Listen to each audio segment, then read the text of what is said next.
તમને બી એ ચેલેન્જીસ આવી શકે છે એ સમજીને આપણે બધા જ લોકો એકબીજાના પ્રેઝન્ટેશનને આવકારીએ. આવકારવાનું માત્ર તાલીઓ વગાડવાથી આવકારવાનું કામ નથી થતું. આવકારવાનું મન ખુલ્લું રાખવું પડશે, ઈગો બહાર મૂકીને આવવો પડશે. ત્યારે જ આપણે કોઈક જુનિયર ઓફિસર અહીંયા કંઈક સારું કામ કર્યું હશે તો સામને સેરેમોનિયલ તાલીઓ વગાડીને ખાલી એ કામગીરી પૂર્ણ નહીં થશે. આપણે મનથી એને આવકારવું પડશે. ત્યારે જ એનું પ્રેઝન્ટેશન કોઈ કામનું રહેશે, એની કરેલી મહેનતો કામની થશે.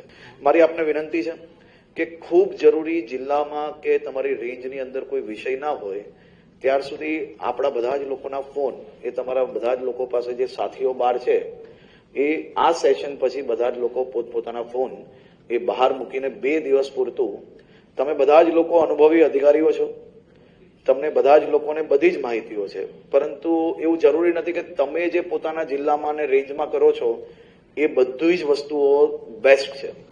હોઈ શકે છે કે આપણા સાથીઓ બીજી જગ્યા પર જે કામ કરી રહ્યા છે એ કામગીરી બી આપણા ત્યાં ઉતારવા જેવી હોય તો એ કામગીરીની અંદર બી આપણે લોકો એ વિષયોને સારી રીતે સમજી શકીએ તેનો પ્રયાસ કરજો.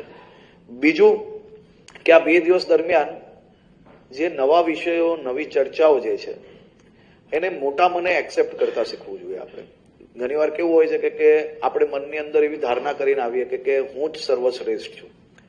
તો જ્યારે એ ધારણા કરીને તમે જો બેસશો અહીંયા તો 2 દિવસની અંદર કોઈ બી વસ્તુ તમે એક્સેપ્ટ નહીં કરી શકશો.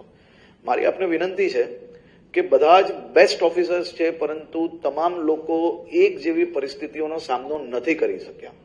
તમામ લોકોને એક જેવી ચેલેન્જીસ નથી આવી, પરંતુ ભવિષ્યની અંદર તમને બી એ ચેલેન્જીસ આવી શકે છે એ સમજીને આપણે બધા જ લોકો એકબીજાના પ્રેઝન્ટેશનને આવકારીએ. આવકારવાનું માત્ર તાલીઓ વગાડવાથી આવકારવાનું કામ નથી થતું. આવકારવાનું મન ખુલ્લું રાખવું પડશે, ઈગો બહાર મૂકીને આવવો પડશે. ત્યારે જ આપણે કોઈક જુનિયર ઓફિસર અહીંયા કંઈક સારું કામ કર્યું હશે તો સામને સેરેમોનિયલ તાલીઓ વગાડીને ખાલી એ કામગીરી પૂર્ણ નહીં થશે. આપણે મનથી એને આવકારવું પડશે. ત્યારે જ એનું પ્રેઝન્ટેશન કોઈ કામનું રહેશે, એની કરેલી મહેનતો કામની થશે. આજે અહીંયા કોઈ બીજું કોઈ માર્ગદર્શન નથી આપવાનું, કારણ કે 2 દિવસ હું પૂરેપૂરો સમય આ ક્રાઇમ કોન્ફરન્સમાં રહીને તમારી કરેલી સારી કામગીરીને આવકારવા માટે, એને સમજવા માટે આ કોન્ફરન્સમાં 2 દિવસ હાજર રહેવાનો છું. અને આ સંપૂર્ણ સમય હું માત્ર તમે જે કહેવા માંગો છો એ સાંભળવા માટે અહીંયા રહેવાનો છું. એટલે આપ સૌને ફરી એકવાર હું ડીજીપી વિકાસ સહાય અને એમની આખી ટીમને અને એસીએસ હોમ અને એમની આખી ટીમને ખૂબ ખૂબ અભિનંદન આપું છું. છેલ્લા 1 વર્ષની અંદર આપણે આંકડા જોઈએ કે નીચે પરિસ્થિતિ જોઈએ, તમામ વિષયોની અંદર પોલીસ દ્વારા સામાજિક સમસ્યાઓની સામે હલ્લાબોલ હોય, સાયબર ક્રાઇમના ગેંગની સામે હલ્લાબોલ હોય કે પછી અસામાજિક તત્વોની સામે મજબૂતાઈથી લડવાનો વિષય હોય, આ બધા જ વિષયમાં ગુજરાત પોલીસે ખૂબ અદભુત કામગીરી કરી છે. અને આ અદભુત કામગીરી બદલ અહીંયા હાજર ડીસીપી થી લઈને ડીજીપી સુધી આખી ટીમને હું અભિનંદન આપું છું. આજે ગુજરાત પોલીસના પરિવારમાં ખૂબ મોટી ફોર્સનો નવો ઉમેરો થવાનો છે. હું ભરતી બોર્ડના ચેરમેનને અને એમની ટીમને બી ખૂબ ખૂબ અભિનંદન આપું છું.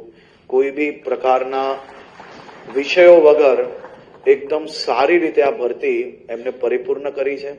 હજારો પરિવારના સપનાઓ સાકાર કર્યા છે અને ગુજરાત પોલીસને એક નવું બલ મજબૂતાઈથી મળે તે માટેનો પ્રયાસ કર્યો છે. હું તમારી આખી ટીમને ખૂબ ખૂબ અભિનંદન આપું છું.